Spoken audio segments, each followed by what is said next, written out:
கர்த்தருடைய பரிசுத்த நாமத்துக்கு மகிமை உண்டாவதாக. அல்லேலூயா. தேவன் நம்ம எல்லாரையும் வாழ வைக்கிற தெய்வம். ஆமென். இந்த கால வேளையில தேவ சமூகத்தை தேடி வந்திருக்கிற உங்களை கர்த்தர் வாழ வைப்பார். இன்றைக்கு இருக்கிறத விட நீங்க 1000 மடங்கு பெருகுவீங்க. ஆமென்.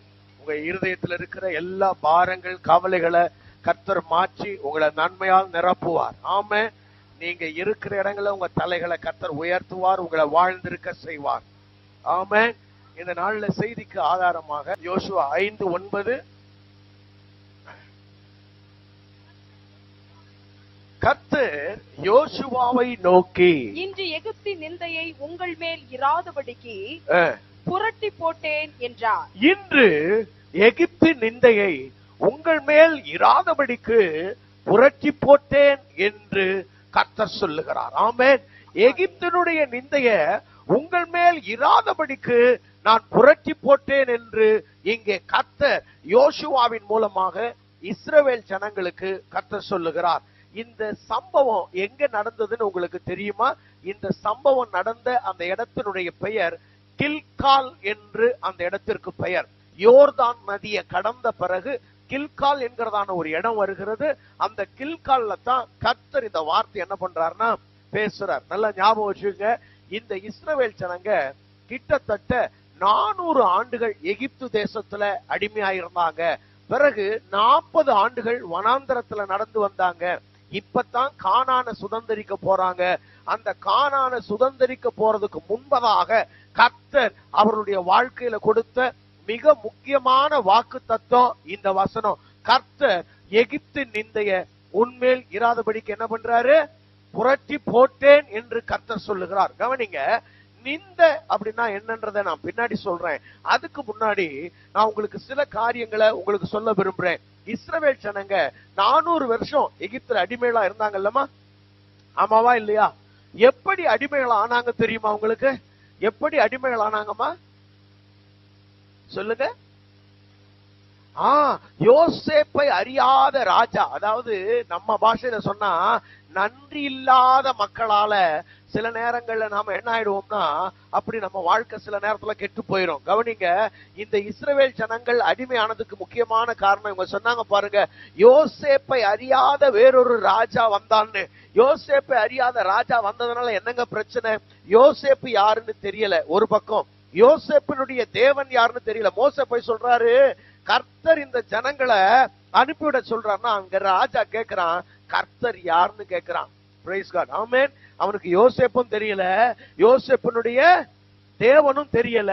இந்த யோசேப்பும் யோசேப்பினுடைய தேவனும் இல்லைன்னா இந்த எகிப்து என்ன ஆயிருக்கும்? பஞ்சத்துல அழிஞ்சே போயிருக்கும். கர்த்தர் பஞ்சத்துல இருந்து அவங்களை காக்கிறதுக்காக யோசேப்பை கர்த்தர் அனுப்பினார். எத்தனை பேர் அதை விசுவாசிக்கிறீங்க? அல்லேலூயா. தேவன் சில நேரங்கள்ல உங்க வாழ்க்கையில எங்களை போல சில தேவ மனுஷங்களை உங்க வாழ்க்கையில அனுப்புவார். அது எதுக்காக அனுப்புறாருன்னா உங்களை ஆசீர்வதிக்கும்படி, உங்களுடைய பஞ்சத்தை மாற்றும்படி. ஆமென் சொல்லுங்க பார்க்கலாம். உங்களுடைய அந்த நிலையை மாத்துறதுக்கு கர்த்தர் அனுப்புவார். ஆமென் சொல்ல மாட்டீங்களே? சில நேரங்கள்ல இருக்கிறதையும் உருவுற மாதிரி தெரியும்.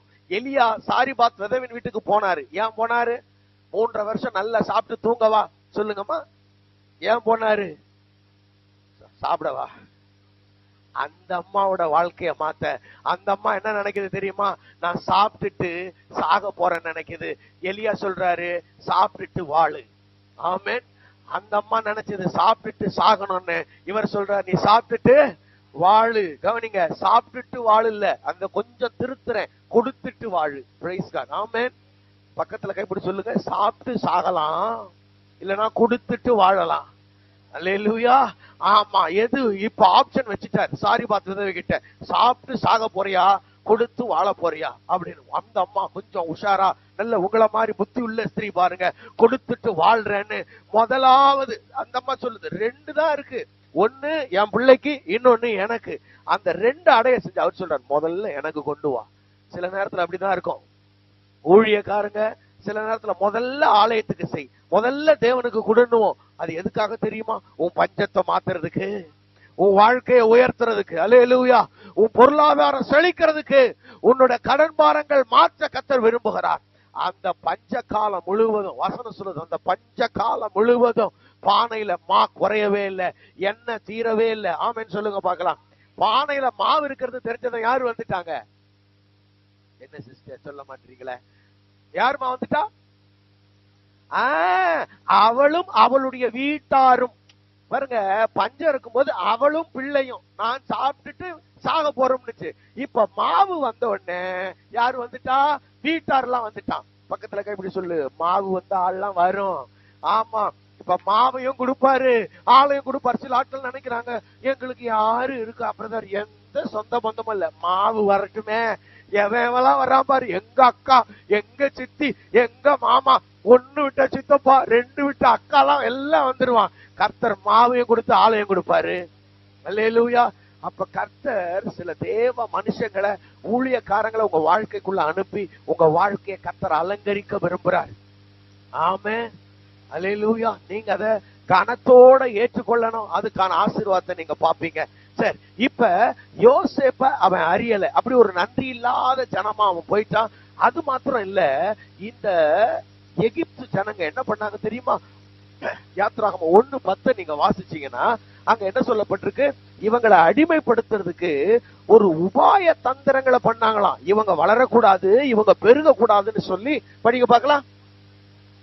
அவர்கள் பெருகாதபடிக்கு ஒரு யுத்தம் உண்டானால் அவர்களும் நம்முடைய பகைஞரோட கூடி நமக்கு விரோதமாக யுத்தம் பண்ணி தேசத்தை விட்டு புறப்பட்டு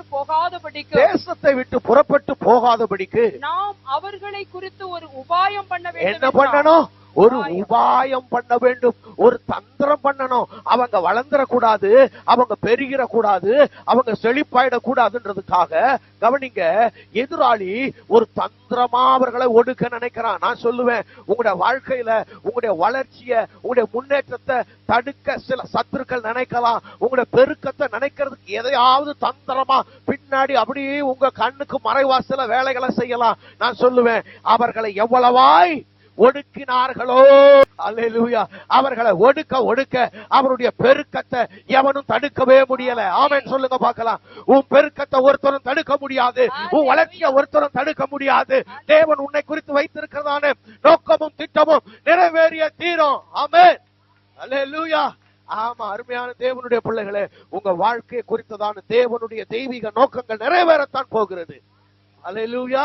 ஆமா, சில ஆட்கள் நினைக்கிறாங்க, என் சூழ்நிலையே வேற மாதிரி இருக்கு பிரதர், என்னால முன்னாடி போனா முட்டுது, பின்னாடி போனா உதைக்குது, எல்லாம் எனக்கு எதிராத்தான் இருக்குது. நான் சொல்றேன், எதிரான சூழ்நிலையில தான் தேவனுடைய பலத்த கரத்தை நீ பார்க்க போற. ஆமென். அப்படி இவங்களை ஒடுக்கி வளரவே கூடாதுன்னு நினைச்சிருந்த இந்த இஸ்ரவேல் ஜனங்களை அந்த எகிப்துல கர்த்தர் திரளாய் பெருக பண்ணினார். 400 வருஷத்துல 70 பேரா போனவங்க கிட்டத்தட்ட 30 லட்சம் மக்களா இவங்க பெருகிட்டாங்க.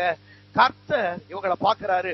அவங்க பிதாக்களோடு கூட அவர் உடன்படிக்கை பண்ணின அந்த நாளை நினைக்கிறாரு.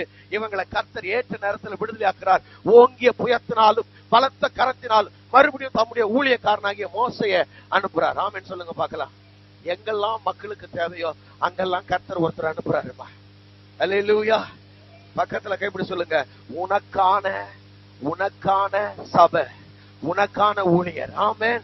கர்த்தர் உன்னை ஆசீர்வதிக்கும்படி உனக்காக ஒரு தேவ மனுஷனை கர்த்தருக்கு வச்சிருக்கிறாரு. அல்லேலூயா. ஆமா, அப்ப கர்த்தர் ஏற்ற காலங்கள்ல தமக்கான ஜனத்தை அவர் விடுதலையாக்கும்படி, ஆசீர்வதிக்கும்படி, மகிமைப்படுத்தும்படி ஊழியக்காரங்களை அனுப்புறார். மோசே அனுப்பி அவங்களை விடுதலையாக்கி கூட்டு வராரு. கவனிங்க, இந்த ஜனங்க எப்படிப்பட்ட ஜனங்க?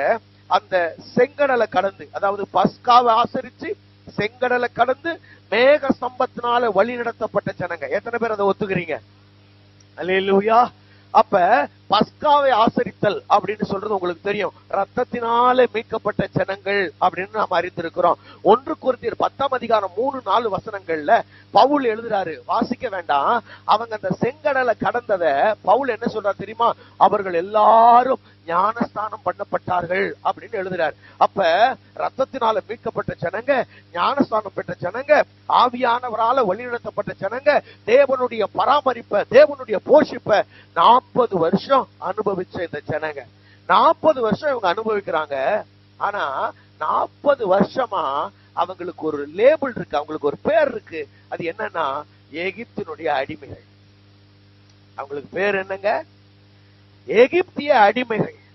எகிப்திய அடிமைகள். எகிப்துல இருந்தாங்களே, அங்க வேலை செஞ்சுக்கிட்டு இருந்தாங்களா, அங்க அடிமையா கிடந்தாங்களே, அவனுக்கு தான்ப்பா இந்த ஜனங்க, எகிப்திய ஜனங்க அப்படின்னு அவங்களுடைய அந்த பழைய பெயர், அந்த அவமானம், அந்த நிந்த அவங்க வாழ்க்கையில மாறவே இல்லை. 40 வருஷம் ஆச்சுங்க அங்க இருந்து வந்து. ஆனா அந்த அது ஒரு ரொம்ப அசிங்கமா இருக்குல்ல. எகிப்தினுடைய அடிமைகள், எகிப்தினுடைய அடிமைகள்னு ஊர்ல சுத்தி இருக்கிறவன் எல்லாம் அதையே சொல்றான். கர்த்தர் இந்த கில்காலுக்கு வந்தப்ப சொல்றாரு, இன்றைக்கு எகிப்து நிந்தைய உன் மேல இராதபடி நான் என்ன பண்றேன்? புரட்டி போடுகிறேன். அல்லேலூயா, அல்லேலூயா.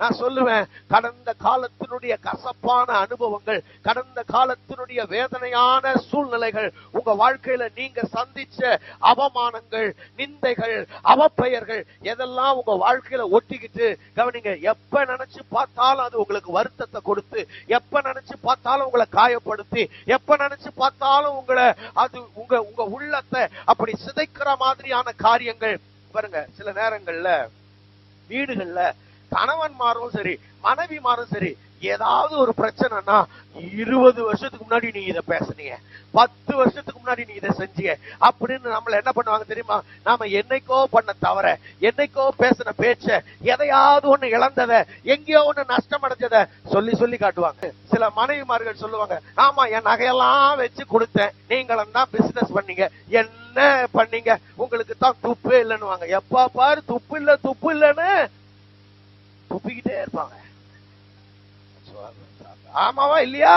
ஆமா, ஒன்னதுக்கும் லாய்க்கு இல்ல, ஒன்னதுக்கும் லாய்க்கு இல்ல, அப்படின்னா அவ்வளவுதான். அவரு உற்சாகமா வந்திருப்பாரு, அடுத்த அடி ஏறுகிறார் அப்படின்னு ஆயிடுவாரு அவரு.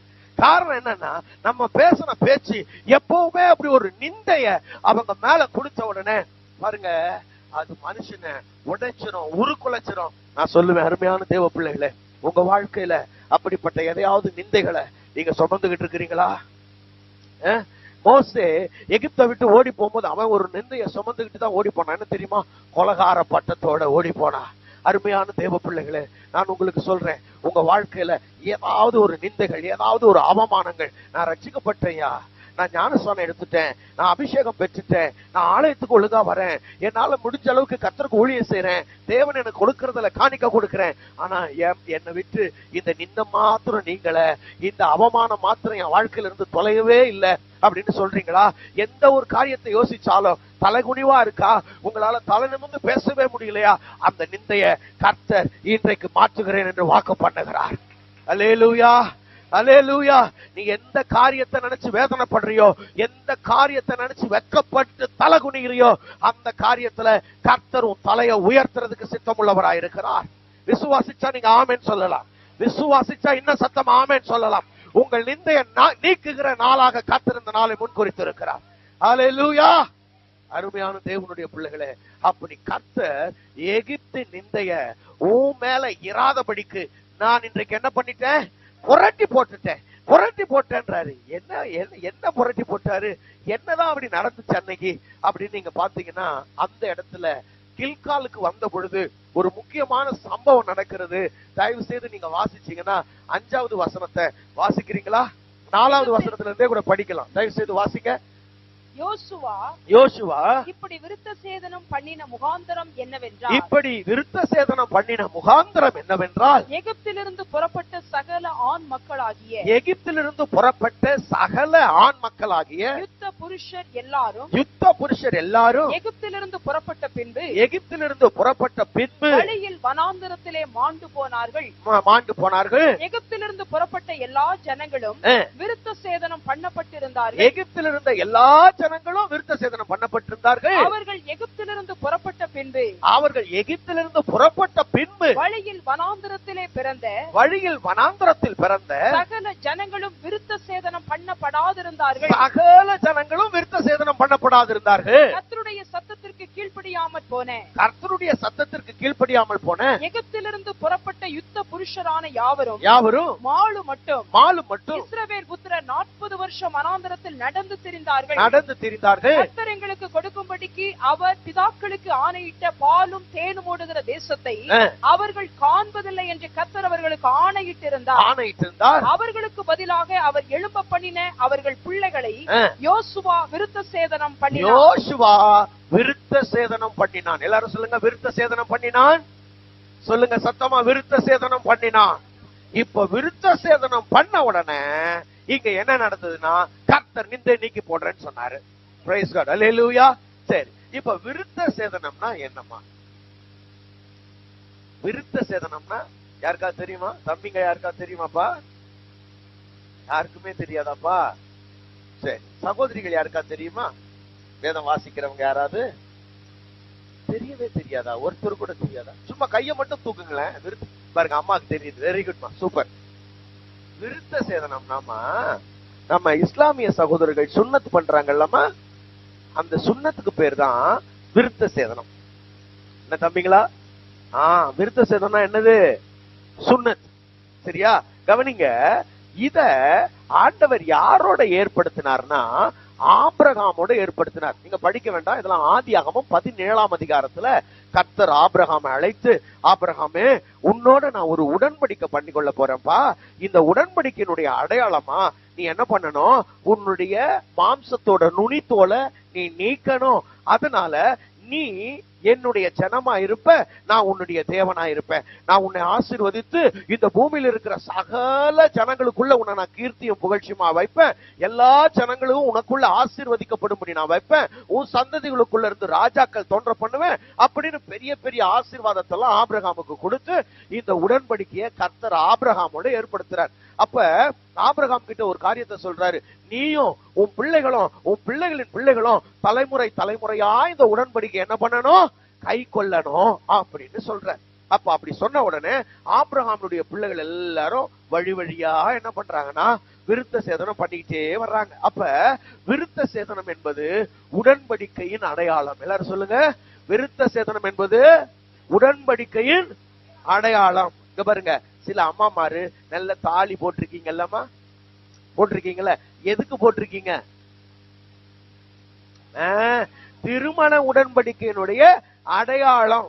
அப்ப உடன்படிக்கையின் அடையாளமா ஏதோ ஒன்று அவசியமா இருக்கிறது. அன்றைக்கு உடன்படிக்கையின் அடையாளமா ஆபிரகாம் தன்னுடைய மாம்சத்தை கத்தரித்ததுனால அது என்ன அர்த்தம்னா, நான் மாம்சத்தை சார்ந்து வாழாம தேவனை சார்ந்து வாழுகிறவன் என்பதை அடையாளப்படுத்துகிற ஒரு அனுபவம். ஆமென் சொல்லுங்க பார்க்கலாம். நான் யாரை சார்ந்து வாழாதவன்? மாம்சத்தை சார்ந்து வாழாதவன். பக்கத்துல கைப்பிடி சொல்லுங்க, நான் மாம்சத்தை சார்ந்து வாழாதவன், தேவனை சார்ந்து வாழுகிறவன் என்பதுதான் ரொம்ப முக்கியம். ஆமென். அப்ப அந்த விருத்த சேதனத்தை இஸ்ரவேல் ஜனங்க அவங்க எகிப்துல இருக்கிற வரைக்கும் எல்லாரும் விருத்த சேதனம் பண்ணப்பட்டிருந்தாங்களாம். அதைத்தான் இப்ப வாசிச்சீங்க. இப்ப எகிப்துல இருந்து புறப்பட்டாங்கல்லமா, அப்படி புறப்பட்டப்ப யாரெல்லாம் புறப்பட்டு வழியில யாரெல்லாம் பிறந்தாங்களோ அவங்க இப்ப எவ்வளவு நாள் ஆயிருச்சு? கிட்டத்தட்ட 40 வருஷம். கிளம்பின மாசத்துல பிறந்த ஒரு குழந்தைக்கு இப்ப என்ன வயசு? கரெக்டா பிடிச்சிட்டீங்க பாயிண்ட. அப்ப குழந்தையா இருந்தவர்லாம் இப்ப 40 வயசு ஆயிருச்சு.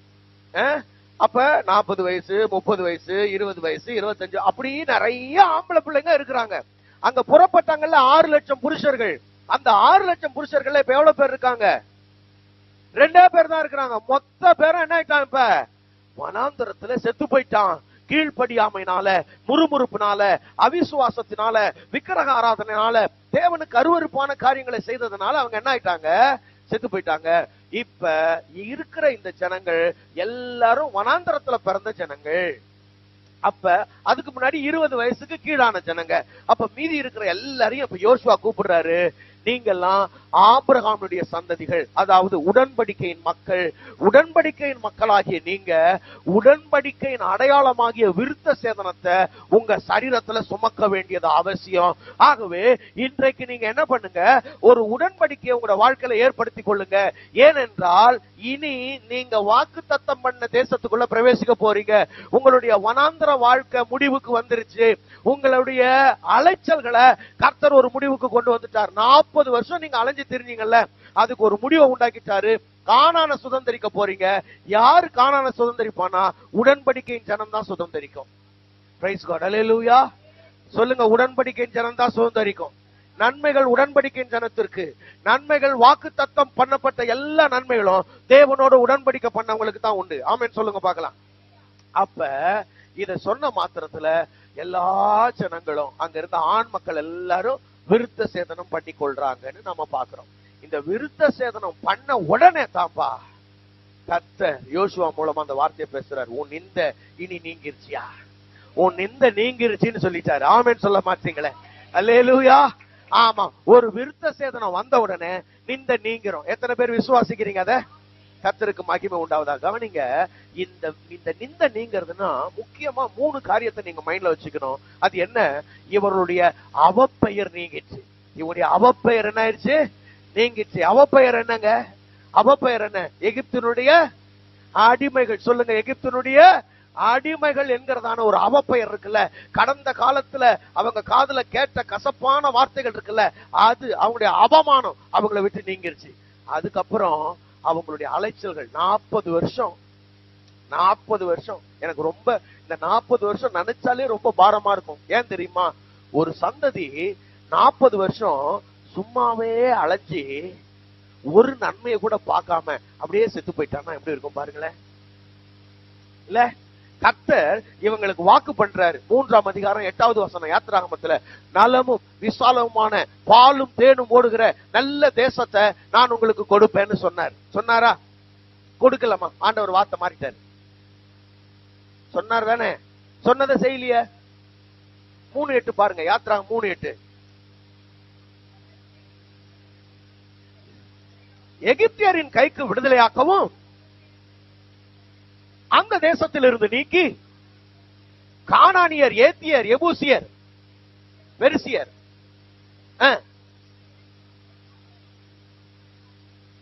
நல்ல கவனிங்க, எவ்வளவு அழகா வாசிக்கிறாங்க பாருங்க சிஸ்டர். நலமான விசாலமான, சொல்லுங்க, நல்ல நலமான விசாலமான தேசம். ஆண்டவர் எப்படிப்பட்ட வாழ்க்கை கொடுக்கிறார் பாருங்க. நல்ல விசாலமான வாழ்க்கையை கர்த்தர் கொடுக்கிறார். ஆமென். நலமும் விசாலமான தேசத்துல கொண்டு போய் சேர்க்க நான் என்ன பண்ணேன்? கொண்டு போய் சேர்க்கறதுக்கு இறங்கினேன். சேர்த்தாரா? சேர்த்தாராப்பா? சேர்க்கல. நல்லா சொல்லுங்க தைரியமா. வரலையே. எங்க வந்தாங்க? அவர் யாருக்கு சொன்னாரோ அவங்க வரல. அவங்க பிள்ளைங்க தம்மா வந்தாங்க. அவர் வரலமா. அவங்க அந்த மக்கள் வரல. அந்த ஜெனரேஷன் அப்படியே வனாந்தரத்துல செத்து போச்சு. இப்ப ஆண்டவர் வாக்கு மாறிட்டாரு. கரெக்டா? அப்ப என்ன சொல்றீங்க? ஆண்டவர் வாக்கு மாறலையா? இப்ப என்ன நடந்துச்சுமா? அம்மா வெரி குட்மா, சூப்பர்மா, நல்லா சொல்றீங்க. வேற? அப்ப நல்லா கவனிங்க. தேவன் சொல்றாரு, நான் அவங்களை கொண்டு போய் சேர்க்கறதுக்கு இறங்கினேன்னு. இது தேவன் முழு மனசோட சொல்றாரா, அரைகுறை மனசோட சொல்றாரா? முழு மனசோட சொல்றாரா சிஸ்டர்? அரைகுறை மனசுலாம் இல்ல. அப்ப அவர் பூர்ண சந்தோஷம் தான். அவங்களை கொண்டு போய் சேர்க்கறதுக்கு அவருக்கு விருப்பம் தான். அப்ப ஆண்டவருக்கு விருப்பமே இருந்தா கூட சிலரெல்லாம் போக முடியல. பாத்தீங்களா? தெரியுதா உங்களுக்கு? பக்கத்துல கைப்பிடி சொல்லுங்க, ஆண்டவரே நினைச்சாலும் சிலரெல்லாம் ஆசீர்வதிக்க முடியாதுமா. புரியுதா உங்களுக்கு நான் சொல்றது? ஆண்டவரே நினைச்சா கூட சிலரெல்லாம் என்ன பண்ண முடியல? ஆசீர்வதிக்க. காரணம் என்ன? நம்ம எண்ணம். நாம ஆண்டவரோட ஒத்துழைக்க மாட்டேங்கிறோமே. அவர் நல்லதுதான் நினைக்கிறாரு, அது நடக்க மாட்டேங்குதே நம்ம வாழ்க்கையில. அவர் என்னைக்கு யாருக்கு கெட்டது நினைச்சாரு? யாருக்குமே கெட்டது நினைக்க மாட்டார். எல்லாரும் வாழ்ந்து இருக்கணும்னு தான் நினைக்கிறார். அப்ப அவரு இந்த 6 லட்சம் புருஷரும் அவங்க குடும்பங்க அத்தனையும் மொத்தமா கானானுக்கு போகணும் தான் கர்த்தர் நினைச்சாரு. ஆனா போக முடியல. காரணம், அம்மா சொன்ன மாதிரி கீழ்ப்படியாம முறுமுறுப்பு, அவிசுவாசம், விக்கிரகாராதனை, விபச்சாரம், இச்சைகள், இன்னும் எக்கச்சக்கம் என்னென்னவோ இருக்கு. அப்ப நான் வழி விலகும் போது, எனக்கான தேவ திட்டத்தில இருந்து நான் விலகி ஓடும் போது, என் சுய விருப்பத்துக்கு ஓடும் போது, தேவன் நினைக்கிறது என் வாழ்க்கையில நடக்காம போயிருது. அல்லேலூயா. ரொம்ப ஜாக்கிரதையா இருக்கணும். தேவனுடைய பிள்ளைகள் ஆசீர்வாதத்துக்குன்னு அழைக்கப்பட்டவங்க, நன்மைகளுக்குன்னு அழைக்கப்பட்டவங்க, தேவனுடைய நாம மகிமைக்காக அவருக்கு சாட்சியா வாழும்படி அழைக்கப்பட்டவங்க. ஆனா அந்த ஆசீர்வாதத்தை இழக்கிறது எவ்வளவு பரிதாபமானது. 40 வருஷம் ஒரே இடத்துல தேக்க நிலையில் இருக்கிறார்கள். பக்கத்துல எப்படி சொல்லுங்க, ரொம்ப நாளா ஒரே இடத்துல இருக்கியா, ஒரே நிலையில இருக்கியா, தேக்க நிலையில இருக்க, அப்படியே இருக்கியா, வாழ்க்கையில முன்னேற்றமே இல்லையா? அங்க பாருங்களேன், இந்த சைக்கிள நம்ம யாரெல்லாம் சைக்கிள் ஓட்டி இருக்கீங்க? நல்லதுமா. இந்த சைக்கிள சாலையில ஓட்டுறதுக்கும் சில ஆட்கள் ஜிம்ல சைக்கிள் ஓட்டுவாங்க பாத்துறீங்களா, ஜிம் சைக்கிள். இதுக்கு அதுக்கு என்னமா வித்தியாசம்?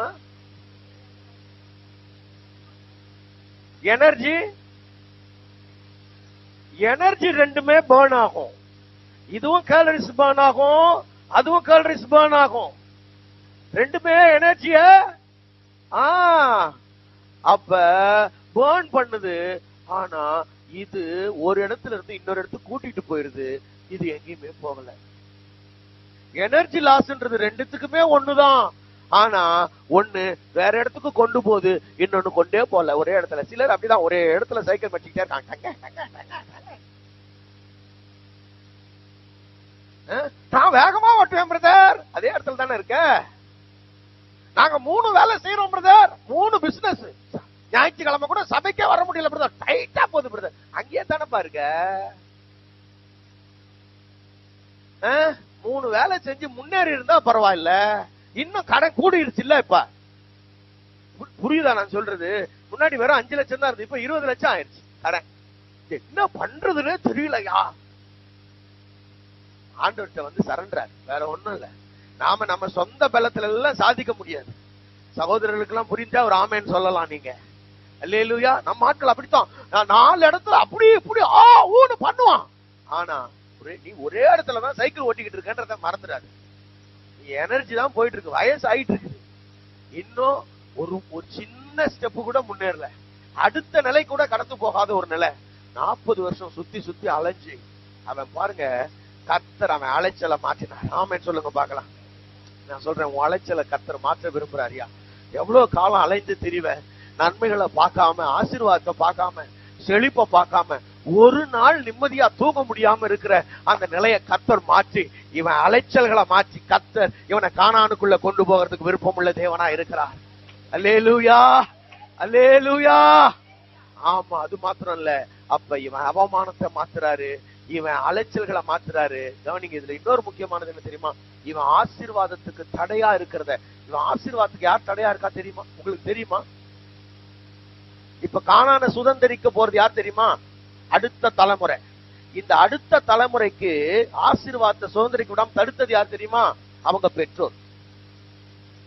சோத்திரம். நினைச்சாலே வருத்தமா இருக்குல்ல, நினைச்சாலே வருத்தமா இருக்குல்ல. ஆண்டவர் ஒரு வார்த்தையை சொன்னார், நீங்க நினைச்சு பார்க்க முடியாத ஒரு வார்த்தையை சொன்னாரு. என்ன சொன்னார் தெரியுமா? இது என்னாகமம் 14 இருக்கு, நீங்க நேரம் கிடைச்சா வீட்டுக்கு போய் படிங்க. என்ன சொன்னார் தெரியுமா? பாருபா, நீங்க உயிரோட இருக்கிற வரைக்கும் உன் பிள்ளைங்களை ஆசீர்வதிக்க மாட்டேன். எப்படி இருக்கும் பாருங்க. இப்படி ஆண்டவர் சொன்னா எப்படி இருக்கும்? நீ உயிரோட இருக்கிற வரைக்கும் உன் பிள்ளைங்களுக்கு நல்ல வாழ்க்கை கிடையாதுன்னு, நீ செத்த பிறகுதான் உன் பிள்ளைகளுக்கு நல்ல வாழ்க்கை. எப்படி இருக்கு அந்த வார்த்தை? ஐயோ, கேட்கறதுக்கே கஷ்டமா இருக்கு. அப்ப தேவன் எவ்வளவு பொறுமையா இருந்து எவ்வளவு மனம் சலிச்சு போய் அந்த வார்த்தையை சொல்லியிருப்பார் பாருங்க. நீ செத்த பிறகுதான் உன் பிள்ளை கானான பாப்பான்ற. உங்க ஒவ்வொருடைய பிரேதங்களும் இந்த வனாந்தரத்துல விழும். நீங்க 40 வருஷம் 40 நாள் அந்த வேவு பார்த்ததுக்கு ஏற்றபடி 40 வருஷம் அலைஞ்சு திரிஞ்சு அவ்வளவு பேரோட பிரேதங்களும் விழும். அப்புறம் தான் அந்த சந்ததி கானான பாக்கும்னார். அப்ப கவனிங்க அருமையான தேவனுடைய பிள்ளைகளே, கர்த்தர் இங்க அவன் நிந்தையை நீக்கிறாருன்னா அவன் மேல இருக்கிற அவமானத்தை நீக்கிறாரு, அவன் அலைச்சல்களை நீக்கிறாரு, அவனுக்கான ஆசீர்வாத தடைகளை கர்த்தர் நீக்கிறாரு. நான் சொல்றேன், கவனிங்க, இன்னைக்கு உன் வாழ்க்கையில இருக்கிற ஆசீர்வாதத்துக்கான தடைகள் சில நேரத்துல சில எந்த காரியமா இருக்கட்டும், நம்முடைய பலவீனங்கள், நம்முடைய தவறுகள், நம்ம பாவங்கள், சில உறவுகள், எல்லா தடைகளையும் கர்த்தர் மாற்றுவார். நீங்க கவலைப்படாதீங்க, கர்த்தர் மாற்றுவார். ஆமென் சொல்லுங்க பார்க்கலாம். பக்கத்துல கைப்பிடி சொல்லுங்க, ஆண்டவர் பாத்துக்குவாரு. அல்லேலூயா. ஒண்ணு மாத்திரம் கவனிங்க, ஒண்ணு மாத்திரம் மனசுக்குள்ள சொல்லுங்க, அப்பா எனக்கு தெரியல எது என் வாழ்க்கையோட தடைன்னு, அதை நீங்க நீக்குங்க ஆண்டவரே மட்டும் ஜெபம் பண்ணுங்க. அது எதுவா இருந்தாலும் நீக்குங்கன்னு உங்க உள்ளம் சொல்லும்னா கர்த்தர் அதை மாத்துறதுக்கு வல்லவரா இருக்கிறார். உங்க உள்ளத்தின் ஆழத்துல அப்படி ஒரு ஏக்கம் இருக்குன்னு. அப்பா சில நேரத்துல பாருங்க, சில நேரத்துல சில நண்பர்கள் கூட சரி, சில உறவுகள் கூட சரி, தேவையில்லாத சில உறவுகள், தேவையில்லாத சில கமிட்மெண்ட், அவங்களோட கூட நம்ம டிராவல் பண்ணுவோம். அது கூட சில நேரத்துல நம்ம ஆசீர்வாதத்துக்கு தடையா இருக்கும்னா கர்த்தர் அதை மாற்றுவார். அது அவரே பாருங்களேன், எந்த மனஸ்தாபங்களும் இல்லாம, எந்த கசப்புகளும் இல்லாம, சண்டையும் இல்லாம நேர்த்தி அவர் அழகா பிரிப்பாரு. எத்தனை பேருக்கு அது வாஞ்ச, ஐயோ பிரிஞ்சிடக்கூடாதுன்னு நினைக்கிறீங்களா? இல்லம்மா, உன் ஆசீர்வாதம் பெருசு, உனக்கான தேவ திட்டம் பெருசு. அல்லேலூயா. அவர் உன்னை வாழ வைக்க நினைக்கிறாரு. அவர் சில இடத்துல இருந்து உன்னை வேறு பிரிக்கிறார்னா அது உன் நன்மைக்காக, உன் ஆசீர்வாதத்துக்காக, உன் தலைமுறைகளுடைய செழிப்புக்காக கர்த்தர் அதை செய்வார். ஆமென். சரி, இப்ப கர்த்தர் இவங்களை இங்க விருத்த சேதனம் பண்றார். சரி, இப்ப நான் சொல்றேன், நம்ம வாழ்க்கையில இப்படி ஒரு விருத்த சேதனம் வேணும்னு கர்த்தர் விரும்புறார். புதிய ஏற்பாட்டுக்கு வந்தீங்கன்னா இங்க விருத்த சேதனத்தை புதிய ஏற்பாட்டுல ஞானஸ்தானத்துக்கு ஒப்பிட்டு சொல்லியிருக்கு. நாம இப்ப நான் சொல்றேன், இப்ப நீங்க எல்லாரும் இங்க ஞானஸ்தானம் எடுத்த தேவ பிள்ளைகள் தான். ஒருத்தர் 2 பேர் வேணா ஞானஸ்தானம் எடுக்காம இருப்பீங்க. இப்ப நாங்க தான் ஞானஸ்தானம் எடுத்துட்டோமையா? கவனிங்க, அங்க செங்கடலை கடந்தது ஞானஸ்தானம்னு சொல்லிட்டேன். அப்ப இங்க விருத்த சேதனம்னு ஆண்டவர் ஒண்ணு சொல்றாருன்னா, இந்த ஞானஸ்தானத்தையும் தாண்டி இந்த விருத்த சேதனம் ஏதோ ஒன்றை அவர்களுக்குள்ள என்ன பண்ணுது? வலியுறுத்துகிறது. ஆமென் சொல்லுங்க பார்க்கலாம். அப்ப இஸ்ரவேல் ஜனங்களோட வாழ்க்கையில கவனிங்க, வெறும் விருத்த சேதனம்னா இந்த சுன்னத் பண்றது மாத்திரம் இல்ல, இந்த மாம்சத்தின் நுனித்தோலை கத்தரிக்கிறது மாத்திரம் இல்ல, அதை தாண்டி ஒரு விஷயத்த தேவன் அவருடைய வாழ்க்கையில எதிர்பார்க்கிறார். அதை தேவனே எழுதி வச்சிருக்கிறார். அதான் இப்ப நமக்கு சந்தோஷம். இல்லன்னா நீங்களும் நானும் போய் முட்டி மோதி என்னடா இந்த விருத்த சேதனம்னு தேடி தேடி அலையறதுக்குள்ள போதும் ஆயிருக்கும். ஆண்டவர் நல்ல வேலை எழுதி வச்சுட்டார். எத்தனை பேருக்கு சந்தோஷம்? அல்லேலூயா. ஆமா, நான் கேட்டேன், ஆண்டவரே என்னதான் விருத்த சேதனம் அப்படின்னா அவர் சொன்னாரு, விருத்த சேதனம்ன்றது இங்க அந்த மாம்ச நுனித்தோலை நீக்கிறது மட்டும் இல்லப்பா, இன்னும் வேற சில அவயங்கள்ல பண்ணணும் தேவஜனங்கள், அது ரொம்ப முக்கியம், அதுதான் விருத்த சேதனம்னார். அப்ப இஸ்ரவேல் ஜனங்கள் கிட்டயே அது பேசுறாரு. தயவு செய்து வாசிக்கிறீங்களா? ஒரு வசனத்தை வாசிங்க, பிறகு நான் அதை கொஞ்சம் அலைன் பண்ணிக்கிறேன். வாசிங்க, எரேமியா 4ஆம் அதிகாரம் 4வது வசனத்தை முதல்ல படிங்க. யூதா மனுஷரே, எருசலேம் குடிகளே, உங்கள் கிரியைகளுடைய பொல்லாப்பி நிமித்தம் என் உக்கரம் அக்கினியை போல எழும்பி அவிப்பார் இல்லாமல் எரியாதபடிக்கு நீங்கள் கர்த்தருக்கென்று உங்களை விருத்த சேதனம் பண்ணி, கர்த்தருக்கென்று உங்களை விருத்த சேதனம் பண்ணி உங்கள் இருதயத்தின் நுனித்தோலை நீக்கி போடுங்கள். உங்கள் இருதயத்தின் எங்க? இருதயத்தின். இப்ப விருத்த சேதனம் எங்க நடக்கணும்னு சொல்றாரு? ஸ்தோத்திரம், அல்லேலூயா. ஆமா, ஏசாயா 6ஆம் அதிகாரத்துல வேற ஒண்ணு சொல்றாரு. கவனிங்க, இப்ப என்னோட கேள்வி என்னன்னா, எங்க விருத்த சேதனம்ன்றது சரீரத்துல ஒரு மனுஷனுடைய மாம்சத்துல அவனோட உறுப்புல பண்றது. இவரு அதை தாண்டி வேற ஒண்ணு சொல்றாரு அப்படின்னா, அப்ப நல்லா கவனிங்க, வெறும் இந்த மாம்சத்துல பண்றது மாத்திரம் விருத்த சேதனம் கிடையாது. அதை தாண்டி கொஞ்சம் ஆவியில விருத்த சேதனம் பண்ணணும்னு ஆண்டவர் என்ன பண்றாருன்னா ஆசைப்படுறாரு. ஆமென் சொல்லுங்க பார்க்கலாம். அப்ப மாம்ச விருத்த சேதனம் பெற்ற இஸ்ரவேல் ஜனங்களுக்கு இல்ல இந்த விருத்த சேதனம் பத்தாது, கூடுதலா ஒண்ணு பண்ணு, இருதயத்துல பண்ணுன்றாரு. அல்லேலூயா. ஏசாயா கிட்ட சொல்றாரு, இருதயத்துல பண்ணா பத்தாது, உதட்டுல பண்ணுன்றாரு. Price God. ஆமென். இப்ப படிங்க அப்போஸ்தலர் நடபடிகள் 7ஆம் அதிகாரம் 51வது வசனம் படிங்க. 7:51 வேகமா படிக்கலாம். அப்போஸ்தலர், வணங்கா கழுத்துள்ளவர்களே, இருதயத்திலும் செவிகளிலும் விருத்த சேதனம் பெறாதவர்களே, இருதயத்திலும் செவியிலும் விருத்த சேதனம் பெறாதவர்களே, உங்கள் பிதாக்களை போல நீங்களும் பரிசுத்த ஆவிக்கு எப்பொழுதும் எதிர்த்து நிற்கிறீர்கள். நல்லா கவனிங்கம்மா.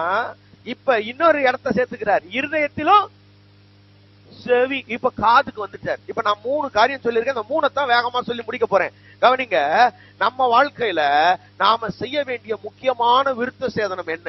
முதலாவது, என் செவியில் உண்டாக வேண்டிய விருத்த சேதனம். 2வது, என் இருதயத்தில் உண்டாக வேண்டிய விருத்த சேதனம். 3வது, என்னுடைய வாயில் உண்டாக வேண்டிய விருத்த சேதனம். இந்த விருத்த சேதனத்தை நான் செய்யும் பொழுது கர்த்தர் என் நிந்தைய என் வாழ்க்கையிலிருந்து நீக்கி போட அவர் வல்லவராய் இருக்கிறார். அல்லேலூயா. தேவன் இதை விரும்புகிறார். அப்ப செவியில விருத்த சேதனம் உண்டாகுதல்னா என்ன? கவனிங்க, இப்ப திரும்பவும் அந்த வசனத்தை நீங்க வாசிச்சீங்கன்னா, வணங்கா கழுத்துள்ளவர்களே, செவியிலும் இருதயத்திலும் விருத்த சேதனம் பெறாதவர்களே. அப்ப செவியில விருத்த சேதனம் பெறலன்னா என்ன அர்த்தம்? பக்கத்துல கைப்பிடி சொல்லுங்க. உங்களுக்கு காது கேக்குமா? தப்பா எடுத்துக்காதீங்க, நான் சொன்னதுனாலதான் அவங்க கேட்டாங்க. உங்களுக்கு காது கேக்குமா அப்படின்னா என்ன அர்த்தம்னா, நம்ம எல்லாரும் சொல்லுவோம் நல்லா கேட்கும்யா. யாராவது ரொம்ப சைலண்டா குசு குசுன்னு பேசுற கூட எனக்கு நல்லா கேட்கும்யா. அத நான் சொல்லலாமா? வேதம் சொல்லுது, ஆவியானவர் சபைக்கு சொல்லுகிறதை காதுள்ளவன் கேட்க கடவன். எல்லாருக்கும் தானே காது இருக்கு. ஆனா ஆவியானவர் பேசுற சத்தம், ஆவியானவர் பேசுகிற சத்தம் யாருக்கு கேக்குது? காதுள்ளவனுக்கு மட்டும் கேக்குது. கவனிங்க, லவோதிக்கேயா சபைய ஆண்டவர் அதை பற்றி எழுதும் பொழுது, நீங்க வெளிப்படுத்தல் 3ஆம் அதிகாரத்துல வாசிக்கும் பொழுது 3:20 நல்லா கவனிக்கணும். 3:20 வெளிப்படுத்தல்ல நீங்க பாருங்க, அவர் சொல்றாரு, இதோ வாசல் படியில் நின்று கதவை தட்டுகிறேன், கதவை தட்டுகிறேன், ஒருவன் என் சத்தத்தை கேட்டு. அப்ப சபைக்கு உள்ள அவ்வளவு பேர் இருக்கிறாங்க, அவர் தட்டுகிற சத்தம் ஒருத்தனுக்கு கூட கேட்கல. கதவை தட்டிக்கிட்டே இருக்கிறாரு. ஹலோ, என் சத்தத்தை கேட்கிறீங்களா? நான் உங்க வாழ்க்கைக்குள்ள வரணும், உன் குடும்பத்துக்குள்ள வரணும், உன் தனிப்பட்ட வாழ்க்கைக்குள்ள வந்து உன்னை சீரமைத்து உன்னை ஆசீர்வதிக்க நான் விரும்புகிறேன், உன்னை மேன்மைப்படுத்த விரும்புகிறேன், உன்னை கனப்படுத்த விரும்புகிறேன் என்று ஆவியானவர் தட்டிக்கிட்டே இருக்கிறாரு. ஒருத்தனுக்கு கூட அந்த சத்தம் கேட்கல. அப்ப எல்லாரும் சபையில ஆராதிக்கிறாங்க, எல்லாரும் சபைக்கு வர்றாங்க. ஆனா கேட்கிற காது இருக்கிறதா என்று யோசித்து பார்த்துடலாமா? கேட்கிற காது இல்ல. அருமை தேவ பிள்ளைகளே, இன்றைக்கு இந்த காலை வேளையில நான் உங்களுக்கு சொல்லுகிறேன், தேவன் பேசுகிறத கேட்கக்கூடிய காதுகள் இருக்கிறதா? ஏனென்றால் இந்த காதுல விருத்த சேதனம் இல்லைன்னா, உலகத்துல சொல்லுவாங்க, ஸ்கூல்ல டீச்சர்ஸ் சொல்லுவாங்க என்ன தெரியுமா? நடத்துற பாடத்தெல்லாம் இந்த காதுல வாங்கி இந்த காதுல விட்டுறியா, இந்த காதுல வாங்கி இந்த காதுல விட்டுறியா? அப்ப நல்லா கவனிங்க தேவ பிள்ளைகளே, இந்த என் காதுகள் விருத்த சேதனம் அடைஞ்சிச்சுன்னா ஆவியானவர் பேசுறத என் காது கேட்கணும் இல்லப்பா. நான் சொல்றேன், நீங்க எவ்வளவு பிரயாசப்பட்டு வர்றீங்க, எத்தனையோ வேலைகள், எவ்வளவு கஷ்டங்கள் பாருங்கள். அப்ப தேவ சமூகத்துக்கு நீங்க வர்றீங்கன்னா ஏதாவது ஒரு வெளிச்சம் என் வாழ்க்கையில உதிச்சிடும், தேவன் எனக்கு நன்மை செஞ்சிருவாருன்ற ஒரு ஏக்கமும் தவிப்போடத்தானே நீங்க வர்றீங்க. ஆமாவா இல்லையா? நான் சொல்றது உங்களுக்கு விளங்குதா? ஆமாவா இல்லையா? அப்ப வர்றீங்கன்னா கர்த்தர் எப்படி உங்களை ஆசீர்வதிப்பார்? அவர் தம்முடைய வார்த்தை அனுப்பி உங்களை ஆசீர்வதிப்பார். அவர் வார்த்தை அனுப்பி குணமாக்குவார். வேற எதனால ஆசீர்வாதம் வருமா? இப்ப எங்க கிட்ட ஏதாவது இருக்கா? என்கிட்ட இல்ல, நம்ம பாஸ்டர் கிட்ட. நான் சொல்றேன், ஐயாவை விட்டுருங்க, என்னால உங்க வாழ்க்கையில இங்க ஒரு 10 பேருக்கு நல்லது நடக்கணும், இப்பயே நான் செத்து நல்லதை உங்களுக்கு கொடுத்துருவேன். அப்படித்தான் நான் நேசிப்பேன். என் மக்களையும் நேசிக்கிறேன், உங்களையும் நேசிக்கிறேன். இந்த 10 பேருக்கு ஒரு நல்லது நடக்குதுன்னா, உன் உயிரை குடுறானா உடனே கொடுத்துருவேன். அந்த 10 பேர் வாழட்டும். அப்படி நடக்காது. ஏன்னா நமக்காக ஒருத்தர் ஜீவனை கொடுத்துட்டாரு. Praise God. ஆமென். ஆமா, இப்ப நானே கொடுப்பேன்னா இவங்க எல்லாம் அதுக்காகவே தியாகம் பண்ணிட்டு வாழ்ந்துட்டு இருக்காங்க இங்க 25-30 வருஷமா. அப்ப அதை செய்யறதுக்கு அவங்களும் தயாரா இருப்பாங்க. எங்களால நடக்காது. அப்ப கர்த்தருடைய வார்த்தை அதை செய்யும் உங்க வாழ்க்கையில. அல்லேலூயா. அப்ப கர்த்தர் எதை தர்றாரு? வார்த்தையை தர்றாரு. ஆமென் சொல்லுங்க பார்க்கலாம். அப்ப உங்க வாழ்க்கைக்குள்ள வார்த்தையை தரும் பொழுது இந்த காதுகள் அதை கேட்கக்கூடிய காதுகளா இருக்கணுமா? காதை அடைச்சுக்கிட்டீங்கன்னா, இந்த காதுல ஆண்டவருடைய சத்தத்தை கேட்க கூடாதபடி நீங்க அடைச்சுக்கிட்டீங்கன்னா உங்க வாழ்க்கையில நன்மைகள் வராது. ஒரு வசனம் வாசிக்கிறீங்களா? யோவான் 12:27 இருந்து வாசிங்க பார்க்கலாம்.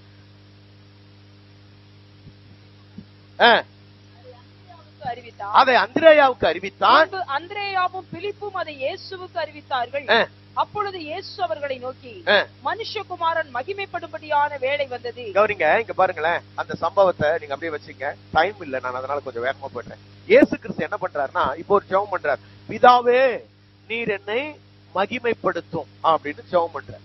உடனே பரலோகத்திலிருந்து தேவன் பேசுறாரு, நான் மகிமைப்படுத்தினேன், இன்னமும் மகிமைப்படுத்துவேன். யார் பேசுறாமா? பரலோகத்திலிருந்து தேவன் பேசுறாரு. ஆனா அங்க சுத்தி இருந்தவங்க என்ன சொல்றாங்க தெரியுமா? இடிமுழக்கம் உண்டாயிடுச்சு. ஒரு தேவதூதன் பேசினார். அப்ப அங்க சுத்தி இருந்தவங்களுக்கு யாருடைய சத்தமாவே தெரியல. சொல்லுங்க, யாருடைய சத்தமா தெரியல? பேசுறது தேவன். ஆனா அவங்களுக்கு யார் சத்தமா தெரியல? தேவனுடைய சத்தமா தெரியல. அமைதியா போயிட்டாங்க, இடி முழக்கமா போயிட்டாங்க. இப்ப இங்க நான் பேசுறேன். என் பேர் என்னமா? என் பேர் தெரிஞ்சவங்க சொல்லுங்க. பிரகாசமா.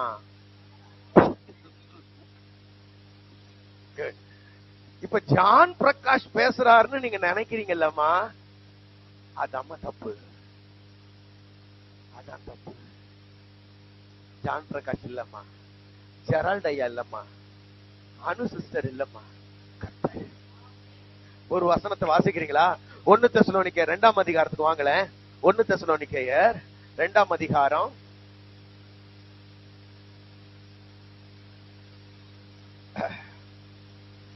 வாசிங்க பார்க்கலாம். 12வது வசனத்துல இருந்து வாசிங்களேன். தகப்பன் தன் பிள்ளைகளுக்கு சொல்லுகிறது போல, தகப்பன் தன் பிள்ளைகளுக்கு சொல்லுகிறது போல, நாங்கள் உங்களில் ஒவ்வொருவனுக்கும் புத்தியும் தேறுதலும் எச்சரிப்பும் சொன்னதை அறிந்திருக்கிறீர்கள். எச்சரிப்பும் சொன்னதை நீங்கள் அறிந்திருக்கிறீர்கள்.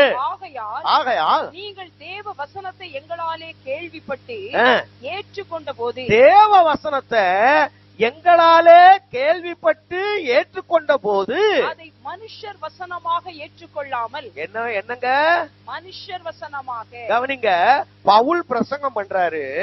ஆனா பவுல் சொல்றாரு இந்த தெசலோனிக்கே சபையை பார்த்து, எங்களாலே நீங்கள் கேள்விப்பட்டு ஏற்றுக்கொண்ட போது அத மனுஷர் வசனமாக அல்லாமல் தேவ வசனமாகவே ஏற்றுக்கொண்டதினால், தேவ வசனமாக ஏற்றுக்கொண்டதினால் நாங்கள் இடைவிடாமல் ஹல்லேலூயா. அப்ப நல்லா கவனிங்க, பிரசங்கிச்சது பவுல் தான். ஆனா அவங்களுக்கு என்ன தெரிஞ்சது தெரியுமா? இது கர்த்தருடைய வசனம், இது கர்த்தருடைய வசனம். ஆமென் சொல்லுங்க பார்க்கலாம். இது கர்த்தருடைய வசனம் அவங்க ஏற்றுக்கொண்டார்களாம். அப்ப அவர் சொல்றாரு, இது கர்த்தருடைய வசனம்னு விசுவாசிக்கிறவர்களுக்குள்ளே அது பலனும் செய்கிறது. ஆமென் சொல்லுங்க பார்க்கலாம். இந்த கால வேளையில நான் சொல்றேன், இங்க வந்து பிரசங்கிக்கிற எந்த பிரசங்க யார் வேணா பிரசங்கிக்கிட்டோம். சின்னவர்ங்க பிரசங்கிட்டோம், நாளைக்கு இந்த தம்பி வந்து பிரசங்கிக்கலாம், இல்லனா பெரிய ஊழியக்காரங்க வந்து பிரசங்கிக்கலாம். அது பிரச்சனை இல்ல, சின்னவங்களோ பெரியவங்களோ. ஆனா பிரசங்கிக்கிறது கர்த்தர் என்கிறதான எண்ணத்தோட அந்த வார்த்தையை நீங்க கேட்பீங்கன்னா அந்த வார்த்தை உங்களை ஆசீர்வதிக்கும். ஆமென் சொல்லுங்க பார்க்கலாம். பக்கத்துல கைப்பிடி சொல்லுங்க, ஆளை பார்க்காத, வார்த்தைய பாரு. ஆளை பார்க்காத, வார்த்தைய பாரு. Praise God. இன்னொரு வசனம் லூக்கா 2ஆம் அதிகாரம், லூக்கா 2ஆம் அதிகாரத்துக்கு வாங்க. Price God. 15வது வசனத்தை வாசிங்க பார்க்கலாம். தேவதூதர்கள் அவர்களை விட்டு பரலோகத்திற்கு போன பின்பு, தேவதூதர்கள் அவர்களை விட்டு பரலோகத்திற்கு போன பின்பு, மேய்ப்பர்கள் ஒருவரை ஒருவர் நோக்கி, மேய்ப்பர்கள் ஒருவரை ஒருவர் நோக்கி, நாம் பெத்லகேம் ஊருக்கு போய், பெத்லகேம் ஊருக்கு போய் நடந்ததாக கர்த்தரால் நமக்கு அறிவிக்கப்பட்ட இந்த காரியத்தை பார்ப்போம். யாரால் அறிவிக்கப்பட்டது? யாரால் அறிவிக்கப்பட்டது? கர்த்தரால். கர்த்தரா வந்து சொன்னாரு இல்ல, தூதர்கள் சொன்னது. தூதர்கள். ஆனா அவங்களுக்கு தெரியுது, தூதர் சொன்னது தூதரால சொல்லல, கர்த்தரே சொன்னாரு. அல்லேலூயா. நான் சொல்றேன், எந்த தூதர், நாங்கெல்லாம் தூதர்கள்மா, நாங்கெல்லாம் ஜஸ்ட் மெசஞ்சர்ஸ். உங்களுக்கு வந்து செய்தியை கொடுத்துட்டு போறதா எங்க வேலை. Post masters. இந்த செய்தி தேவனுடையது. அல்லேலூயா. பக்கத்துல கைப்பிடி சொல்லுங்க, செய்தி தேவனுடையது. இவர் வெறும் மெசஞ்சர் தான். இதை அவர் கொடுத்து அனுப்பி இருக்கிறாரு, இவர் கொடுத்துட்டு போக வந்திருக்கிறாரு. அப்ப அந்த வார்த்தை அவர் உங்களுக்காக அனுப்பி இருக்கிறாரு. வார்த்தை அவருடையதுன்னு விசுவாசிச்சனா உன் வாழ்க்கை நல்லா இருக்கும். ஆமென் சொல்லுங்க பார்க்கலாம். அல்லேலூயா. அப்ப அதை கேட்கக்கூடிய காதுகள் இருக்கா நமக்கு? கர்த்தர் எந்த மனுஷனை கொண்டு பேசுவாருங்க. அவருக்கு தேவைன்னா ஒரு கழுதியை கொண்டு கூட பேசுவார். எத்தனை பேர் அதை நம்புறீங்க? ஒரு பீழையாம உணர்த்தணும்னா ஒரு கழுத போதும் அவருக்கு. அது வாயை திறந்தாருன்னா அவர் அதோட வாயில அவருடைய வார்த்தையை போட்டு பேசுவார். சின்ன எரேமியாவை கொண்டும் பேசுவார். ஆமென் சொல்ல மாட்டீங்களே. சின்ன சாமுவேலை கொண்டும் பேசுவாரு. விசுவாசிக்கிறீங்களா? வயசான மோசையை கொண்டும் பேசுவார். வயசான மோசே வாயிலையும் அவர் வார்த்தையை வைப்பாரு, சின்ன சாமுவேல் வாயிலையும் அவர் வார்த்தையை வைப்பாரு. அவர் நினைச்சா யாரை கொண்டும் பேசுவார். கேட்கிறதற்கு நமக்கு காதுகள் இருக்குதா? என் காதுகள் இது கர்த்தருடைய வார்த்தைன்னு ஏற்றுக்கொள்ளுதா? சில நேரத்துல நமக்கு என்ன பிரச்சனை தெரியுமா? நாம இந்த பிரசங்கத்தை கேட்கும்போது, இப்ப பாருங்களேன், இப்ப நான் வந்து இப்ப இன்னைக்கு பிரசங்கம் எப்படி இருக்கு, நான் ஒருவேளை இன்னைக்கு ரொம்ப நீங்கெல்லாம் கோபப்படாதீங்கன்னு பிரசங்கம் பண்றேன்னு வைங்க. கோபப்படாதீங்கம்மா, ரொம்ப கோபப்படாதீங்க சிஸ்டர்னு பிரசங்கம் பண்றேன்னு வைங்களேன். இப்ப இந்த சிஸ்டர் எங்க வீட்டுக்கு பக்கத்துல இருக்கிற சிஸ்டர்னு வச்சுக்கோமே. சிஸ்டர் உங்க பேர் என்ன sister? Jaya sister. Jaya sister எங்க வீட்டுக்கு பக்கத்துல இருக்காங்கன்னு வைங்களேன். அவங்க இப்ப எங்களோட க்ளோஸா இருக்கிறதுனால இப்ப எனக்கு ரொம்ப கோபம் வரும். அவங்க நினைப்பாங்க நான் பிரசங்கம் பண்ணும்போது, ஆமா பாஸ்டையா கோபப்படாதன்னு சொல்றாரு அவரு அப்படின்னு அவங்க நினைச்சாங்கன்னா, நான் பேசுற வார்த்தையோட ஆசீர்வாதத்தை அவங்க இழந்துருவாங்க. நான் கொடுக்கிற பாருங்க என்ன பாக்குறாங்க. இப்ப அவங்க என் வார்த்தைய பாக்கல. நல்லா கவனிக்கணும். இப்ப பேசுற நான் அதன்படி நடக்கணுமா? நடக்கத்தான் வேணும். ஆனா கவனிங்களேன், ஆனா நானும் நடக்கணும், நீங்களும் நடக்கணும். இப்ப நான் நடக்கலன்றதுக்காக நீங்க நடக்காம போயிட்டா நானும் இழப்பேன், நீங்களும் தானே இழப்பீங்க. விளங்குதா உங்களுக்கு?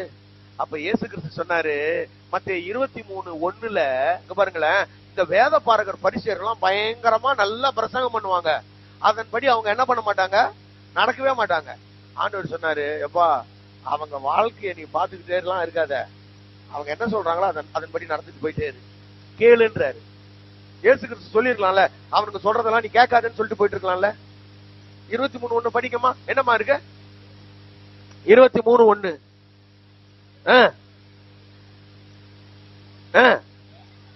வேத பாரகரும் மோசேனுடைய ஆசனத்தில் உட்கார்ந்து இருக்கிறார்கள். ஆகையால் நீங்கள் கை கொள்ளும்படி அவர்கள் உங்களுக்கு சொல்லுகிற யாவையும் அவர்கள் சொல்றதெல்லாம் செய்யுங்க. நல்லா கவனிங்க. ஒருவேளை அவங்க செய்யறதெல்லாம் எங்கேயாவது உங்களுக்கு ஒருவேளை டிஸ்டர்பா இருக்கு, இடர்லா இருக்குன்னா அதெல்லாம் விட்டுருக்க, அதெல்லாம் பார்க்காதீங்க. அப்ப வார்த்தை தேவனுடையது. அந்த வார்த்தை உன்னை ஆசீர்வதிக்கும். அந்த வார்த்தையை கேட்கறதுக்கு என் செவிகள் விருத்த சேதனம் அடைஞ்சிருக்கா? நல்லா கவனிங்க. சில நேரங்கள்ல தேவ வசனம் நம்ம உணர்த்தும் போது அதை ஏற்றுக்கொள்றதுக்கு நாம தயங்குறோம். ஆசீர்வதிக்கும் பொழுது அதை எவ்வளவு ரிசீவ் பண்றோமோ, அதே நேரத்துல அது என்னை கண்டிக்கும் பொழுது, என்னை எச்சரிக்கும் பொழுது, என்னை உணர்த்தும் பொழுது, எனக்கு புத்தி சொல்லும் பொழுது என்னால என்ன பண்ண முடியல? ஏற்றுக்கொள்ள முடியல. பவுல் சொல்றாரு தீமோத்தேயுவுக்கு, கடைசி நாட்கள்ல மக்கள் ஆரோக்கியமான உபதேசத்தை பொறுக்க மனதில்லாம செவித்தின உள்ளவர்களாகி, செவியில நம்ம காதுகள்ல ரொம்ப அழுக்கு போய் அடைச்சிக்கிச்சுன்னு வைங்களேன். அழுக்கு, இந்த செவித்தினம்ன்றது அழுக்கு எப்படி இருக்கும்? மெழுகு மாதிரி இருக்கும்ல. அது போய் ரொம்ப அடைச்சிச்சுன்னா காது கேட்கறது டல் கம்மியாயிடும். தெரியுமா உங்களுக்கு?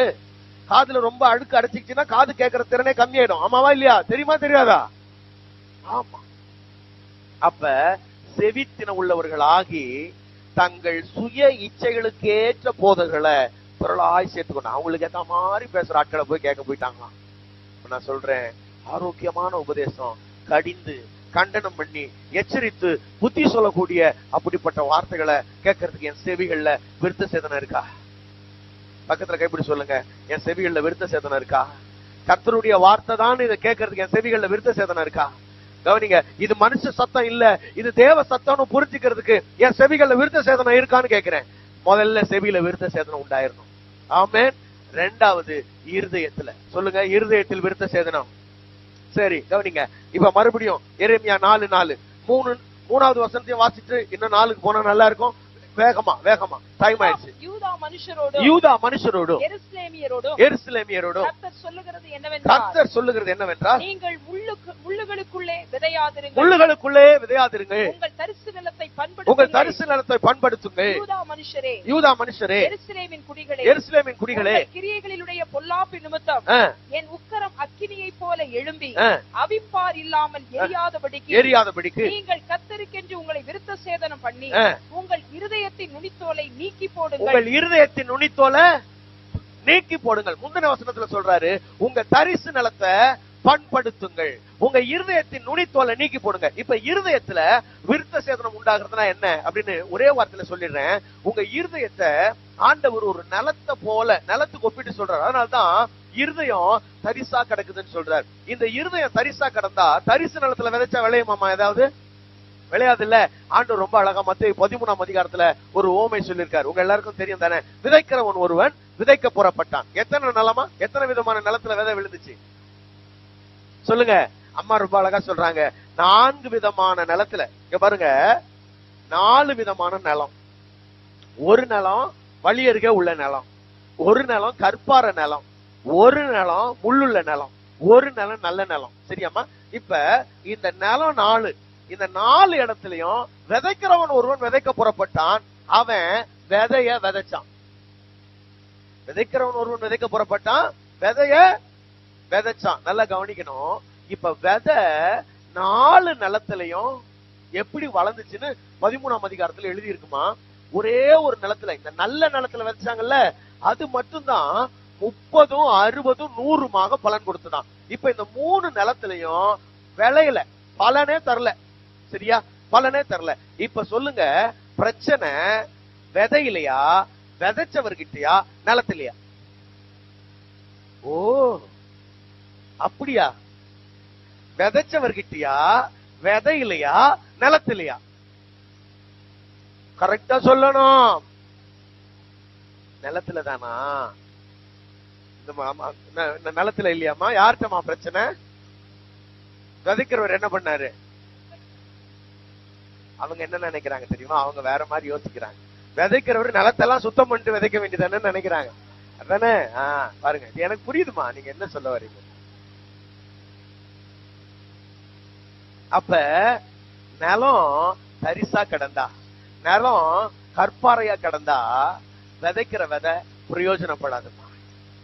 அப்ப நல்லா கவனிங்க, உங்க இருதயமாகிய நிலத்துல ஒவ்வொரு வாரமும் கர்த்தர் ஆசீர்வாதத்திற்கான விதைகளை விதைச்சுக்கிட்டே இருக்காரு. நன்மைகளுக்கான விதைகளை அவர் விதைச்சுக்கிட்டே இருக்காரு. உங்க நிலம் எப்படி இருக்கு? வழியருகே உள்ள நிலம் மாதிரி இருக்கா? வழியருகே உள்ள நிலம் என்ன தெரியுமாகும்? இங்க சர்ச்சில இருந்து அங்க போய் அப்படி வாசலை தாண்டறதுக்குள்ள என்ன பிரசங்கம் கேட்டீங்கன்னு என்ன ஆயிடும்? மறந்துடும். வசனம் சொல்லுது, பிசாசு என்ன பண்ணிடுறானா, என்ன பண்றானா, பட்சிகள் அத பொறுக்கிட்டு போயிடுதான். பிசாசு ஒரு பொறுக்கி. எதை பொறுக்கிறதுக்கு வருவான்? ஆமா, உங்களுக்குள்ள அந்த வசனம் உள்ள போயிருச்சுன்னா நீங்க நல்லா இருவீங்கன்னு அவனுக்கு தெரியும். உங்க வாழ்க்கை வளமாயிடும் அவனுக்கு தெரியும். நீங்க தேவனுடைய திட்டத்தின்படி உங்க வாழ்க்கை ரொம்ப முன்னேற்றத்தின் பாதையில போயிடும் அவனுக்கு தெரியும். அதனால அது நடந்துடக்கூடாதுன்னு உடனே பொறுக்கிடுவான் வசனத்தை. 2வது, சில ஆட்கள் பாருங்க, எப்பவுமே இந்த வசனத்தை கேட்ட உடனே ரொம்ப அதை உண்மையா ஏற்றுக்கிட்டு நல்லா அர்ப்பணிப்பாங்க. இந்த கற்பாறையான நிலங்கள் பாத்தீங்கன்னா உடனே வருமா, உடனே வேர் விட்டுருமா. ஆனா கொஞ்சம் ஆழமா வேர் விடுறதுக்கு என்ன இல்ல, இடம் இல்லாததுனால அதுவும் பலன் தள்ளாம போயிடும். அப்படின்னா என்ன அர்த்தம்? இங்க நல்ல வசனத்தை கேட்டுட்டு வீட்டுக்கு போன உடனே அங்க 2 பேய் ஜிங்கு ஜிங்கு நாடும். நான் 2 பேயத்தான் சொன்னேன். நீங்க யாரையோ நினைச்சா அதுக்கு நான் பொறுப்பில்லை சாமி. நீங்க நினைக்கிற ஆள நான் சொல்லல. கரெக்டா சொல்லிட்டீங்க பாஸ்டர், உங்க மைண்ட் வாய்ஸ் எனக்கு கேக்குது. அதுக்கு நான் பொறுப்பில்லை. 2 பேய் ஆடின உடனே அங்க நம்ம கேட்ட வாசனம் எல்லாம் போயிடுது. என்ன டென்ஷன் ஆக்கி பாக்குறீங்கன்னு சொல்றோம், பிரசங்கம் போயிடுது. உலக கவலை உள்ள வந்துடுது. உபத்திரவத்தை நினைச்சு வசனம் போயிடுது, பலன் தர முடியல. 3வது, ஐஸ்வர்யத்தின் மயக்கம். இந்த முள்ளுகள் சொல்றாரு, ஐஸ்வர்யத்தின் மயக்கம், சிற்றின்பங்கள், பெருந்திண்டிகள், இதெல்லாம் உள்ள போட்டு உங்க வசனத்தை பலன் தராம செஞ்சிருதாமா. நான் சொல்றேன், உங்க இருதயம் விருத்த சேதனம் பண்ணப்பட்டிருக்கா? ஆண்டோட வார்த்தைக்கு பாருங்க, எப்பவும் ஒரு பிரசங்கம் கேட்டா குறிப்பிடு, குறிப்பெடுத்து வீட்டுக்கு போய் சாப்பிட்டுட்டு நல்லா குடும்பமா உட்காந்து அந்த அந்த அந்த ஜப குறிப்புகள், அந்த எழுதப்பட்ட பிரசங்க குறிப்புகளை ஜப குறிப்புகளா மாத்துங்க. Praise God. ஆமென். எந்த பிரசங்கமும் ஜபமா மாறணும். ஆமென் சொல்லுங்க பார்க்கலாம். அப்ப இன்னைக்கு போன உடனே, ஆண்டவரே என் வாழ்க்கையில ஒரு விருத்த சேதனம் வரட்டும்பா. குடும்பமா கைய பிடிச்சி, கணவன் மனைவி பிள்ளைங்க குடும்பமா, ஆண்டவரே என் வாழ்க்கையில விருத்த சேதனம் உண்டாகட்டும். நீங்க விரும்புற என் செவியில ஒரு விருத்த சேதனம் உண்டாகட்டும் ஆண்டவரே, ஜபம் பண்ணணும். என் இருதயத்துல ஒரு விருத்த சேதனம் உண்டாகட்டும் ஆண்டவரே. என் நிலங்கள் தரிசா கிடக்குமானா அந்த தரிசு நிலத்தை நீங்க பண்படுத்துங்கப்பா. நான் என்ன விட்டு கொடுக்கிறேன், ஜபமா மாத்துங்க, உங்க வாழ்க்கை மாறும். ஆமென். கடைசியா கர்த்தர் சொல்றாரு, வாயில ஒரு விருத்த சேதனம் வரட்டும்பா. இந்த வாய் இருக்க, இந்த வாய் சிரிக்கும் போதே எனக்கு தெரியுது. மோசே ஜெபம் பண்றாரு, ஏசாயா ஜெபம் பண்றாரு. 2 பேருமே ஒரே காரியத்தை சொல்றாங்க. வசனம்லாம் வாசிக்கிறதுக்கு நேரம் இல்ல. நான் விருத்த சேதனம் இல்லாத உதடுகள் உள்ளவன், என் வாய் சரியில்லை ஆண்டவரேன்னு சொல்றாரு. யாக்கோபு எழுதுறார் 3ஆம் அதிகாரத்துல, ஆமா இந்த நாவு ரொம்ப அடங்காத பொல்லாங்குள்ளது, அது ஒரு பெரிய சிறிய நெருப்பு, ஒரு பெரிய காட்டையே கொளுத்திடுற மாதிரி உங்க நெருப்பு. இந்த நாவு சிறிய அவயமா இருந்தோம், கவனிங்க, நம்ம கரப்படுத்துறதோட மாத்திரம் இல்லாம நம்முடைய ஆயுள் சக்கரத்தையே கொளுத்தி விடுகிறதா. நம்ம ஆயுள் சக்கரத்தைய வாழ்க்கை ஃபுல்லா கொளுத்தி, இங்க கொளுத்துறதோட மட்டும் இல்லாம எடுத்துட்டு போய் நரகத்திலயும் தள்ளிடுதான். யாக்கோபு 3ஆம் அதிகாரத்துல இருக்கு. அப்ப இந்த வாய், சாலமோன் எழுதுறாரு, மரணமும் ஜீவனும் எதுல இருக்கு? நாவின் அதிகாரத்துல இருக்கு. ஒரு விருத்த சேதனம் என் வாயில வேணும். ஏசாயா சொன்னாரு, ஏசாயாவை ஒரு அக்கினி துறடு வந்து அவனுடைய நாவை தொட்டுச்சு, அவன் சுத்தமானான். கர்த்தர் இன்றைக்கு நம்முடைய நாவை ஒரு விருத்த சேதனம் பண்ணணும். பரிசுத்த ஆவியானவர் நம்முடைய நாவுகளை ஆளுகை செய்யணும். ஆமென். ஒரு நாளும் மரணத்தை பேசக்கூடாது, ஒரு நாளும் சாபத்தை பேசக்கூடாது, ஒரு நாளும் தீங்கானதை பேசக்கூடாது, ஒரு நாளும் பொல்லாப்ப பேசக்கூடாது. ஒரு வசனம் வாசிக்கிறீங்களா? 1 பேதுரு 3ஆம் அதிகாரம் 10ல இருந்து 12 வசனம் வரைக்கும் வாசிக்கிறீங்களாமா? 1 பேதுரு, ஜீவனை விரும்பி, யாருக்கெல்லாம் நல்ல நாளை பாக்கணும்னு ஆசைமா சொல்லுங்க. நல்ல நாளை பாக்கணும்னு ஆசையா? நல்ல நாளை பாக்கணும்னு ஆசையாமா? நல்ல நாளை பாக்கணும்னா அவர் சொல்றாரு, முதல்ல பொல்லாப்புக்கு உன் நாவை விளக்கு. உன் நாவை பொல்லாப்புக்கு விளக்கு. இந்த நாவுல இருந்து ஒரு நாளும் பொல்லாப்பு பேசாது, இந்த நாவுல இருந்து ஒரு நாளும் கபடத்தை பேசாது, ஒரு நாளும் தீங்கான காரியத்தை பேசாத. அப்படி பேசாம இருந்தாலே உன் நாவுல இருந்து, கவனிங்க, ஜீவன் புறப்படட்டும். ஆமென் சொல்லுங்க பாக்கலாம்.